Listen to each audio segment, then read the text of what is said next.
Next up we have Tristan from Cambridge, who is going to talk to us about his lovely and very beautiful ISOLDE. Sounds like it. Yes. So, actually, before I get properly started, quick show of hands. Who here hasn't yet built a model? Alright. So, sorry to be the bearer of bad tidings, but yeah, low resolution work, especially historically, has been very, very hard. To put some numbers to that, if we take the WWDD as it stands today, we're somewhere around 125,000 structures with data. So, is that better? How's that? No?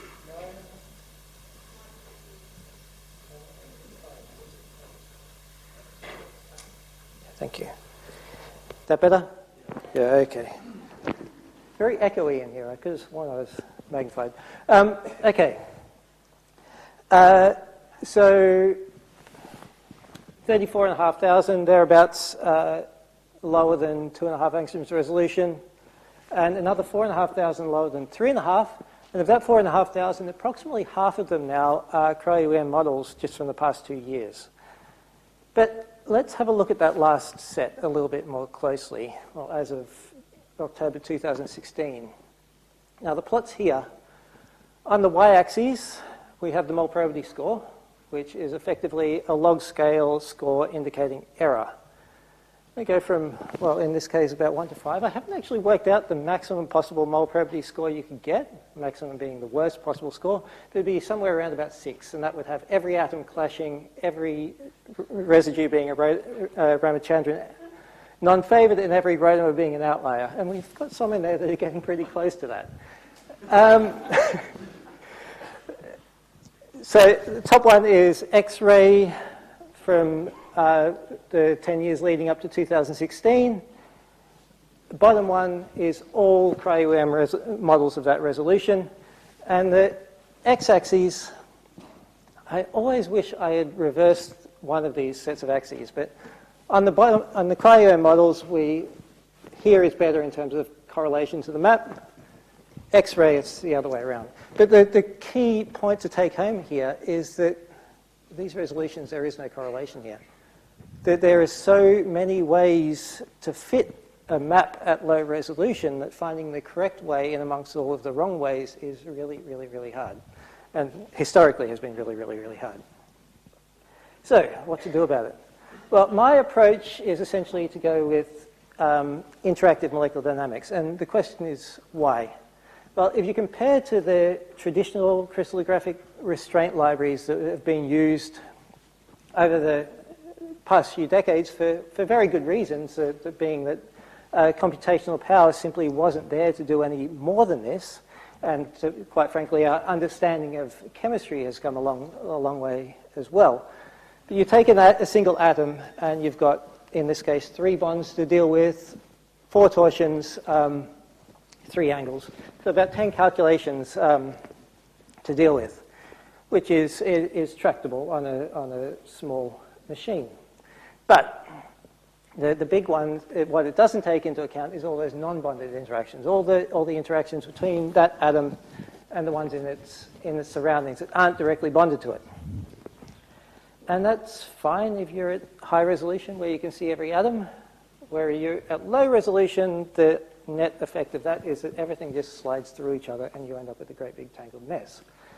Molecular dynamics, force fields, on the other hand, now start to take into account the whole shell of atoms around this. So rather than those 10 calculations for a 10 angstrom shell around this particular atom, you're somewhere on the order of 1,000 force calculations. And actually, in practice, you have to go out to around a 15 angstrom shell to really maintain stability. Much, much, much more computationally intensive. And until the advent of GPU computing, the idea of doing it on a desktop machine was essentially fantasy. But these days, it's it is absolutely possible, as we will see.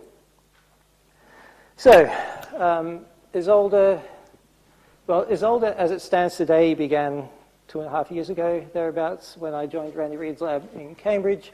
The idea dates back a few years before that to around 2013, but my key points to all of this, especially when I started the rebuild of it, is first up, has to be easy to use.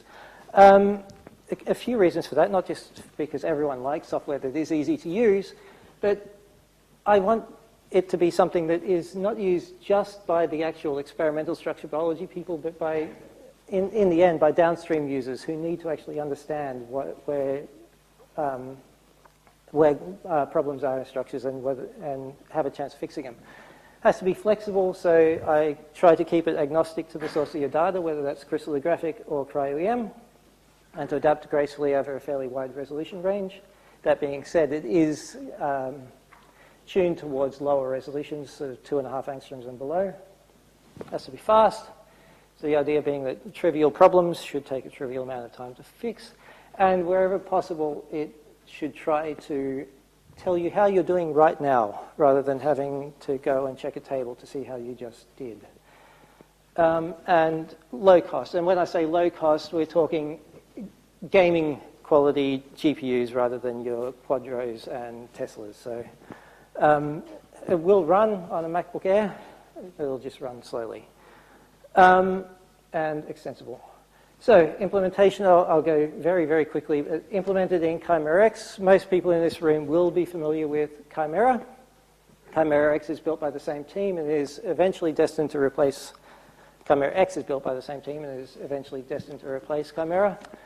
Very many good reasons. The main one, though, being simply that it's really quite beautiful in its graphics and very, very flexible. Installation. I thought about explaining this. I think we will be giving slides to go online, but rather than explain how, once you have Chimera X and the basic prerequisites, which basically means a CUDA installation in most cases, then I figured rather than just telling you, I may as well just record myself installing it. Go in Chimera X, go to the tool shed, click the link, resize the window a little bit, that's annoying. But, click install. It'll ask you one single question, whether you want it for everyone or just me, and you're done. And so it's available for Mac, Windows, and Linux. On Linux machines, just make sure you're using the generic Linux or Red Hat build. Moving forward. So what do I mean by the various things I've just been talking about? So the model behaves like a real object. So because of all that molecular dynamics force field going on, if I take this model and take away the thermal jiggle, just cool it down to 0 Kelvin, so things stop moving unless I tug it. When you pull on an atom now, everything pushes back and it just pops straight back into place. So I do have a confession to make. All the examples until the very end here are actually crystallographic maps. But that being said, there is a rationale for that as well. As cryo-EM people wanting to build a new model, you will often have higher resolution homology models or higher resolution homologous structures derived from crystallography that may be 10 years old that you want to fit into your new maps. Why not take half an hour or half a day to actually go through that original homology model or that original model in its original data, get the best possible model to start with. Anyway, trivial problems should take trivial time. So before I start this little video, I should give you a little word on the markup here. So if you look right up at the very top, sorry, I should have grabbed a laser pointer, but anyway, right up the top, you can see C alpha colored in red. Thank you very much. C alpha colored in red, that's a Ramachandran outlier. These little exclamation marks with spirals are telling you have Rotamer outliers here. You've got a number of twisted peptide bonds, which you'll see as this video starts. But the point of this video is that this loop has a lot of problems going on in it. But because of the way ISOLDE is implemented in terms of its restraints on the peptide bond in particular, you'll see that as soon as I click the play button on this, all but one of these problems just goes away in the minimizer before you even see anything start moving. And you just have one rotamer that you need to fix up there. So that's the idea, to make as many problems as possible just go away. And the ones to the left are easy to deal with. And then one more example of the value of that sort of real-time validation. I really like this little site in this protein because these three side chains, without this rotamer validation, I would go straight past them. I would never even notice that these are outliers. But all three are absolutely outliers in unfavored conformations, and all three of them have simple solutions. So, and in the end, this particular example I did probably a year ago now. So it's a 2 angstrom 300 residues. That's after about half an hour's work, and then standard refinement. R3 is down by about 3%, and other stats are obviously improved. And then one more pass over the whole thing. It just improves things a little bit more. So 1.0 beta 2 was released in January. The newer things there, you can pull, for EM maps, you can pull straight from the PDB and EMDB. For crystallographic maps, not quite yet, you will need an MTZ file. But where you have crystallographic maps, those now update in real time in the background every time your coordinates change. And it's a lot more helpful with you in general when it has a website. One of my big focuses has been expanding, since then has been expanding chemical space. 1.0 beta 2 only really handles protein nucleic acid. Now there's about 60% of all ligands in the PDB are covered thanks to some work from Nigel Moriarty from Phoenix and Dave Case from Amber. And just one really wonderful example, just when testing some of the parameterization of this iron sulfur cluster that Nigel gave me, I just picked a structure at random off the PDB, a new structure, and hit play.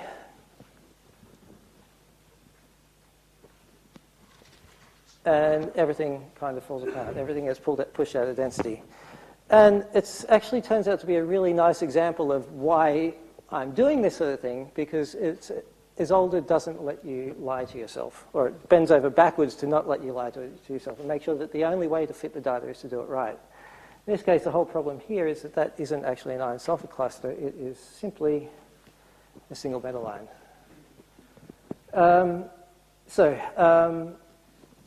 Also covers sugars. I have a little bit more work to do before I'm really ready to make that prime time, mainly adding chirality restraints to them.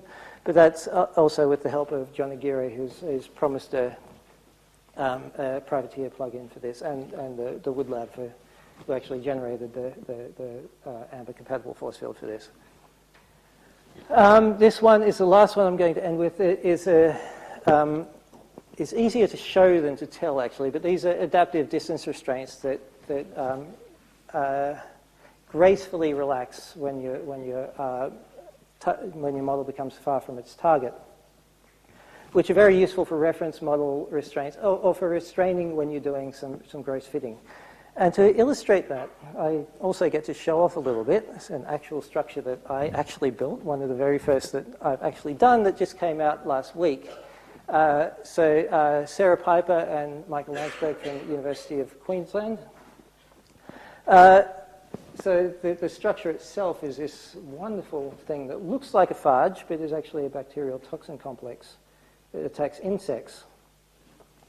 And missing from this is a set of chitinase domains here that act as the feet for this thing to land on. They're so poorly resolved that they don't actually show up in the final sharpened map. But they show up in the 2D class averages. But if we actually look at this guy, five-fold symmetric, and these are another set of chitinase domains hanging on the outside, which seem to grab the thing. If we cut away here, we see what's inside is essentially a great big hypodermic needle poised to plunge down into the membrane. And this little strand down here is essentially the entropic driver that becomes a helix that drives this thing. But the point of showing this is that when I first met Michael, what they had was a map around 4.5 angstroms and a homology model of one of the long helical hairpins forming the side of this needle from a very distant relative, about 15% homology. It had entirely the wrong twist. And I thought yesterday, actually, while polishing up these slides, why don't I see how easy it would be to redo that initial fit with the new things in ISOLDE. And so this is essentially what it looked like, where you've got the base of that hairpin fine, and then everything's jumped off into the wrong density. So we bring those restraints in, and another new feature that's coming in the next version is the ability to just tug on any selection of atoms that you've made. It becomes a quick, easy, few minutes job to refit that helix, or that pair of helices. And yeah, just let it get to the top. We're out of time, are we? Yeah. Well, that's the last slide anyway. So after that, many people to acknowledge these days. Tom Goddard on the Chimerics team, in particular, for lots and lots of help. Clipper Python team, the Glycan Privateer for coming things more than what's shown here, the ligand parameterization, of course, and the Reed Lab for accommodation. And, of course, for the actual... that's naughty of me. I left Michael Landsberg off. I need to add him. But otherwise, I'll take questions.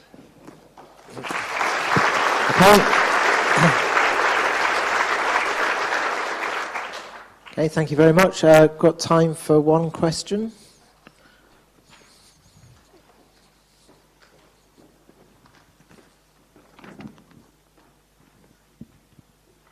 So I assume there are a number of structures that have been where the resolution has been improved over time. And I wonder if you take ISOLDE and you use it to fit a model to a lower resolution structure, and then a higher resolution structure comes out later. I don't know if you've done this, but do you think the results would be consistent? I would hope so.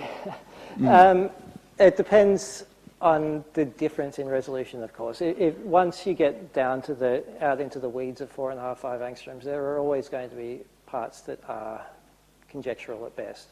But I would say, especially in the cryo-EM world, 3.5 angstroms or better, you should be able to get pretty close to the high resolution structure these days. But yes, I should do that test. You're absolutely right. Thank you. Okay, thank you. So our final talk in this session is Pamela from Aztec. And for those listening in, I'm afraid we're going to go offline now until the next session.